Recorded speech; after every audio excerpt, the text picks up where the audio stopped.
Баршаңызға сәлем, YouTube арнаға қош келдіңіздер. Сіздермен бүгін үй жағдайында жасалатын бөлке нанның рецептін ұсынамын. Өзім бір жасағаннан шыққан ең керемет рецепт. Көріп тұрғандарыңыздай нан биік, ортасы толық піскен, жүп-жұмсақ және үстіңгі бөлігі күтірлеп тұратын керемет нанның рецептісін қазір көретін боласыздар. Ол үшін бізге ыдысқа қайнаған жылы суды құямыз. Үстіне қант, тұз, дрожж, яғни ашытқы деп айтамыз, солардың барлығын салып, бір араластырып жібереміз. Содан соң електен өткізілген ұнды саламыз. Ұнды бірден салып жібермейміз, біртіндеп отырып салып, венчикпен араластырып, толықтай ұн мен суды араластырып шығып, содан соң қалған ұнды салып, қолымызбен жүп-жұмсақ, жабысқақ қамыр илейтін боламыз. Қолыңызға жабысатындай қамырдың құрамы шығады. Содан соң барып үстіне сұйық майды құйып, қамырдың барлық бөлігін қайтарып илеп шығамыз. Сонымен біздің нанымыздың қамыры дайын. Одан кейін оны ашыту үшін 40-45 минутқа бетін жауып алып қоясыздар.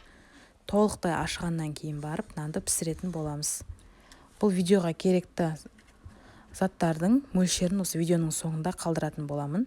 Дәл осылай майды құйғаннан кейін өстіп айналдырып шығасыздар. Наныңыз әдемі болып көтеріліп ашығаннан кейін осы бөлікті екіге бөлетін боламыз. Ұнның көмегімен екіге бөліп, екі нанның рецептісі шығады осыдан.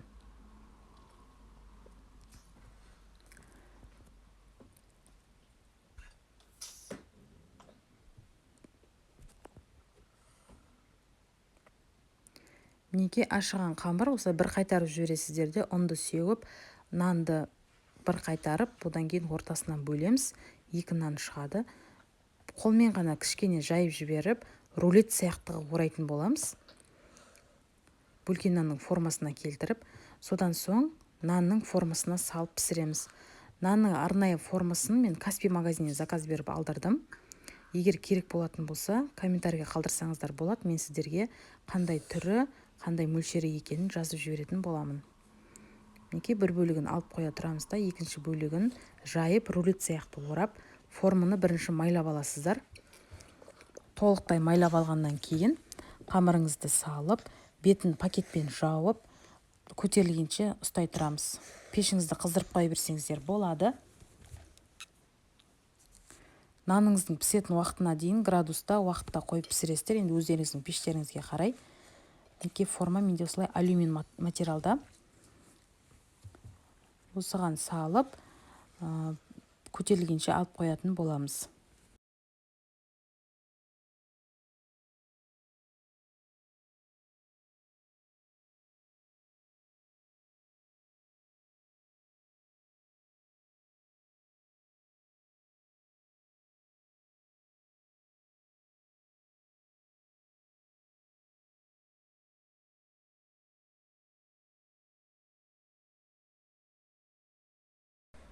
Бетін жауып, мен 25 минуттай ұстадым. Менде осылай көтеріліп шықты. Содан соң қызып тұрған пеште пісіріп алдым. Пісірген кезде наныңыз иісі әдемі болып, әдеп көтеріліп шығады. Мінекей менде піскен түрі. Сәл суытылды. Қолмен ұстап көрсету үшін. Осылай алып, толықтай барлық жері бүтін, әдемі болып пісіп шығады. Рецепті оңай, жасалу жолы да оңай. Кәдімгі нан жапқан сияқты, бірақ осындай формамен өте әдемі болып шығады. Жүп-жұмсақ. Қазір кескен кездегі түрін көрсетемін. Үгітілмей, дәмі де керемет болып шығады. Ыстықтай күйінше май жағып, нан салмағып жесеңіздер де өте керемет. Жасап көріңіздер. Жалпы менің YouTube каналымда бұдан да басқа керекті рецепттері бар. Олардың барлығы менде мастер-класстан алынған. Өзімде бір жасағаннан шығып жүрген рецепттер. Қорықпай алып жасай берсеңіздер болады. Көргендеріңізге рахмет. Сау болыңыздар.